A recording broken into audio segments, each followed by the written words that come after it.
अस्सलाम वालेकुम एवरीवन।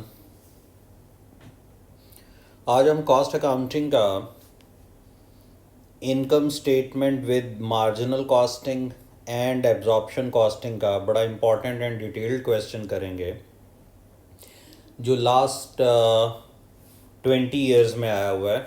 बड़ा कम्प्रहेंसिव क्वेश्चन है to learn the concept of income statement and with absorption costing and marginal costing. इस question को सॉल्व किया मैंने, आप लोगों को मैं समझाता जाऊंगा साथ साथ कि how to calculate different values. अब इसमें सबसे पहले अगर आप रिक्वायर्ड को देखें तो रिक्वायर्ड में वो कह रहा है कि इन दो मेथड्स के साथ आपने इनकम स्टेटमेंट प्रोड्यूस करनी है। मैं ज़रा डिटेल वर्क करना चाह रहा हूँ। मार्जिनल कॉस्टिंग की इनकम स्टेटमेंट मैंने इस एरिया में बनाई है and absorption costing income statement is here. So first let's start with marginal costing income statement. देखें, मार्जिनल कॉस्टिंग से जैसे आप लोग फेमिलियर हैं कि variable cost plays very important role, और मार्जिनल कॉस्टिंग में हम सेल्स में से अगर एक यूनिट की वेरिएबल कॉस्ट माइनस कर दें तो हमारे पास कंट्रीब्यूशन आ जाती है, और एक यूनिट की कंट्रीब्यूशन को अगर आप नंबर ऑफ यूनिट सोल्ड के साथ मल्टीप्लाई कर दो, which are 1800 in this question, तो आपके पास टोटल कंट्रीब्यूशन आ जाएगी। और टोटल कंट्रीब्यूशन से आप बजटेड फिक्स्ड कॉस्ट माइनस कर दें, एक ये है 80,000, एक ये है 120,000, and another budgeted fixed cost is 2,000 into 160, जो आई थिंक 320,000 बनती है। ये तीन फिक्स्ड कॉस्ट आप माइनस कर दें तो आपका प्रॉफिट आ जाएगा। अब देखें, इस क्वेश्चन में वो कह रहा है कि manufacturer sales video cameras, the unit selling price and production costs are as follows. Selling price उसने दिया आपको, direct material, direct labour, variable overheads. इसका मतलब है ये तीन कॉस्ट जो हैं ये वेरिएबल कॉस्ट्स हैं पर यूनिट। और एक अगर आप ये देखें तो ये भी वेरिएबल कॉस्ट है, 10% ऑफ सेल। तो 10% ऑफ सेल का मतलब है 800,000 का 10% $80। ये आपके फिक्स्ड प्रोडक्शन ओवरहेड्स हैं जी। एज्यूम मंथली जो 2000 बनते हैं ये बजटेड है। और यहाँ पे वो कह रहा है during the month of September 2005 a total of 2400 units were produced, of which 1800 units were sold and there was no stock at beginning. इसका मतलब ये हुआ कि ओपनिंग इन्वेंट्री ज़ीरो है। अब देखें, मार्जिनल कॉस्टिंग से वो एक तो सिंपल कहता है, जैसे इस क्वेश्चन में उसने कहा है कि इनकम स्टेटमेंट प्रोड्यूस कर दें, तो हम बड़ा सिंपल वे में जाएंगे। और सम टाइम वो रिक्वायर कर लेता है कि marginal cost income statement maintain और कीप क्लोजिंग इन्वेंट्री। अगर वो क्वेश्चन में ये कह दे कि आपने क्लोजिंग इन्वेंट्री को कीप करना है और मेंटेन करना है, तो फिर भी आपको मार्जिनल कॉस्ट की इनकम स्टेटमेंट बनाना होती है, बट वो थोड़ा सा बिट टेक्निकल हो जाता है। तो सबसे पहले मैं simple marginal cost income statement पे जाता हूँ, जिसमें कोई वो डिमांड नहीं करता कि जी आप इन्वेंट्री को कीप करें या मेंटेन करें। आप देखें, जो सिंपल इनकम स्टेटमेंट है मार्जिनल की वो ये वाली है जी। इस एरिया में आप देखें सेल्स 800 पर यूनिट, ये आपकी पर यूनिट सेलिंग प्राइस है, ये पर यूनिट सेलिंग प्राइस है। फिर आपके पास per unit variable cost direct material 100, 90, 50। इधर भी अगर आप जाएं तो वही मैंने पर यूनिट वेरिएबल कॉस्ट आपकी कॉपी पेस्ट की हैं। इसके बाद एक और वेरिएबल कॉस्ट है, दिस इज, यानी कि आपकी 800 सेलिंग प्राइस है, आपने इसका 10% लिया तो आपकी variable cost I 80, this one. इसके बाद आप 800 से एक यूनिट की सेलिंग प्राइस से ये सारी वेरिएबल कॉस्ट माइनस कर दें तो आपके पास ये कंट्रीब्यूशन पर यूनिट आ जाती है। पर यूनिट कंट्रीब्यूशन को आप मल्टीप्लाई कर दें 1800 यूनिट से, आपके पास ये टोटल कंट्रीब्यूशन आ जाएगी। इस टोटल कंट्रीब्यूशन से आप फिक्स्ड कॉस्ट माइनस कर दें प्रोडक्शन की 2000 into 160, budgeted fixed cost will remain same 80,000 fixed cost question में गिवन है, फिक्स्ड सेलिंग ओवरहेड्स क्वेश्चन में गिवन है, माइनस कर दें 864,000 से, आपका प्रॉफिट आ जाएगा 344,000। और ये काम हम इसलिए कर रहे हैं क्योंकि उसने क्वेश्चन में हमें ये नहीं कहा कि इन्वेंट्री को मेंटेन करें या कीप करें या शो करें। जब वो ये बोलेगा कि जी इन्वेंट्री को मेंटेन करें, कीप करें या शो करें, तो हमारी इनकम स्टेटमेंट का फॉर्मेट तो सेम होगा, बट थिंग्स थोड़ा सा कैलकुलेशंस चेंज हो जाएंगी। फिर हम टोटल पे चले जाएंगे।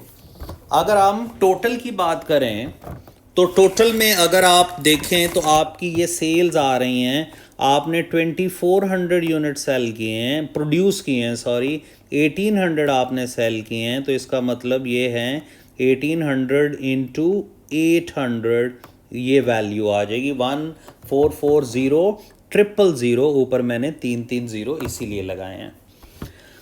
मार्जिनल कॉस्टिंग में variable cost is very important, so opening inventory variable cost question में नहीं है, दैट इज वाई ये 0 है। प्रोड्यूस आपने 2400 यूनिट्स किए हैं ये, और एक यूनिट की वेरिएबल कॉस्ट ऑफ प्रोडक्शन ये बनती है, दिस इज 240, तो मल्टीप्लाई इट 2400 विथ 240, आपके पास ये 576 वेरिएबल कॉस्ट आ गई प्रोडक्शन की। अब आप ये देखें कि आपने प्रोड्यूस किए हैं 2400 यूनिट्स और सेल किए हैं आपने 800 यूनिट्स, तो इसका मतलब है 600 यूनिट्स आपके पास बच गए। These 600 units are part of closing inventory. इन 600 यूनिट्स को भी आप 240 से मल्टीप्लाई करेंगे तो वेरिएबल कॉस्ट आ जाएगी। 576 से 144,000 को माइनस कर दें, जो कॉस्ट आए उसको आप रेवेन्यू से माइनस कर दें, तो ये आपकी एक किस्म की प्रोडक्शन की जो है माइनस करके एक प्रॉफिट आया। But in case of marginal costing हम ये कहते हैं कि वी नीड कंट्रीब्यूशन से आप 1800 में से सेलिंग ओवरहेड $80 मल्टीप्लाई करें, ये वाला वेरिएबल कॉस्ट है ना, multiply by number of unit sold, आपके पास सेलिंग ओवरहेड आ जाएगा 144, 1008 से माइनस करें कंट्रीब्यूशन 864। ये आप दोनों मेथड से देख लें, आपकी कंट्रीब्यूशन सेम है, कंट्रीब्यूशन में कोई चेंज नहीं है। इसके बाद आपने यही वाली फिक्स्ड कॉस्ट है, इसका टोटल करें, ये टोटल बनेगा 520, माइनस कर दें, आपके पास प्रॉफिट आ जाएगा। और आप देख लें, आप इन्वेंट्री कीप करें या आप समराइज वे में जाएं, आपका प्रॉफिट जो है वो सेम है। इसके बाद एब्जॉर्प्शन कॉस्टिंग पे आ जाएं। एब्जॉर्प्शन कॉस्टिंग इंपॉर्टेंट इस पॉइंट ऑफ व्यू से है कि एब्जॉर्प्शन कॉस्टिंग के अंदर हम fixed and variable cost of production लेते हैं, प्रोडक्शन की सिर्फ। सो सेलिंग प्राइस वही है जो मार्जिनल में थी, आप देख लें 1800 सेल किए, 800 सेलिंग प्राइस आ गई। ओपनिंग इन्वेंट्री में अगर आप जाएं तो वेरिएबल कॉस्ट नहीं है, फिक्स्ड कॉस्ट भी नहीं है, क्यों? बिकॉज ओपनिंग इन्वेंट्री नहीं है। क्वेश्चन में देखेंगे तो आपने प्रोडक्शन 2400 की है, एक यूनिट की वेरिएबल कॉस्ट 240 है। अगर आप क्वेश्चन देख लें, मैं आपको दोबारा रिमाइंड कराता हूँ, एक यूनिट की वेरिएबल कॉस्ट ये है जी, ये देखें, ये भी 240, ये भी 240, और ऊपर आ जाएं तो ये भी एक यूनिट की वेरिएबल कॉस्ट बनेगी प्रोडक्शन की, ये भी 240 बनेगी। तो आप 240 से मल्टीप्लाई करें, ये आपकी वेरिएबल कॉस्ट आ गई। फिक्स्ड कॉस्ट 160 है, आप अगर यहाँ पे देखें तो फिक्स्ड कॉस्ट पर 160 है, but multiply with 2000, then your fixed cost is 320,000। Budgeted fixed cost 3,20,000 है। बट यहाँ पे अगर आप देखें बजटेड फिक्स्ड कॉस्ट से ये ओवर स्टेट है, ठीक है। क्यों ओवर स्टेट है? बिकॉज ऑफ आपने 400 यूनिट ज़्यादा प्रोड्यूस किए और आपने उसको जब 160 से मल्टीप्लाई किया तो आपकी फिक्स्ड कॉस्ट ओवर स्टेट हो गई। अब ओवर स्टेट कितने से हुई? 64 से। बजटेड फिक्स्ड कॉस्ट 320 थी तो 64 से ओवर स्टेट हो गई। अब जब ये फिक्स्ड कॉस्ट ओवर स्टेट हुई, ये प्रोडक्शन भी ओवर स्टेट हुई, आपकी कॉस्ट ऑफ सेल भी ओवर स्टेट हुई। यहाँ तक आप थोड़ा सा माइंड में रखें। फिर क्लोजिंग इन्वेंट्री पे आ जाएं। जिस तरह मार्जिनल कॉस्टिंग में हमने क्लोजिंग इन्वेंट्री कैलकुलेट की थी, दैट वाज 600 यूनिट्स।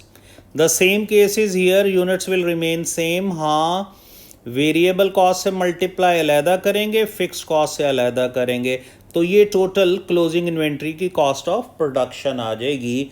लाइक जैसे ये प्रोडक्शन की टोटल कॉस्ट है, आपने जो यूनिट सेल किए उनकी टोटल कॉस्ट निकाल ली, दैट वाज 720। 1440 से माइनस किया तो ये आपके पास एक प्रॉफिट आ गया। बट इस प्रॉफिट में एक प्रॉब्लम है, ये प्रॉफिट अंडर स्टेट है। क्यों? बिकॉज यहां पे फिक्स्ड कॉस्ट ओवर स्टेट है।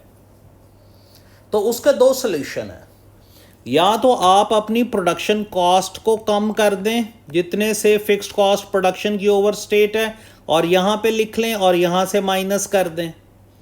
अदर वे ये है कि आपको पता है आपने यहां पे ओवर एब्जॉर्ब की है, तो वो जो ओवर एब्जॉर्ब है जिसकी वजह से आपकी ये cost of production over state हुई, ये प्रॉफिट अंडर स्टेट हो गया, ये प्रॉफिट 720। तो इसके अंदर जो ओवर एब्जॉर्ब्ड है उसको प्लस कर दें ताकि प्रॉफिट जो है वो अपनी सही जगह पे आ जाए।